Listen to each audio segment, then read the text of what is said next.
கடிவாளம் இல்லாத காற்றாக நாம் மாற வேண்டாமா வேண்டாமா?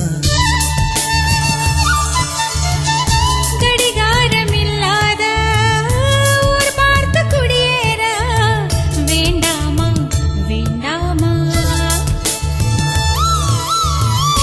கை கோர்க்கும் போதெல்லாம் கைரேகை தேயட்டும், முத்தத்தின் எண்ணிக்கை முடிவென்று போகட்டும். பகலெல்லாம் இரவாகி போனால் என்ன, இரவெல்லாம் விடியாமல் நீண்டால் என்ன? நம் உயிர் ரெண்டும் உடல் ஒன்றில் வாழ்ந்தால் என்ன? தவமின்றி கிடைத்த வரமே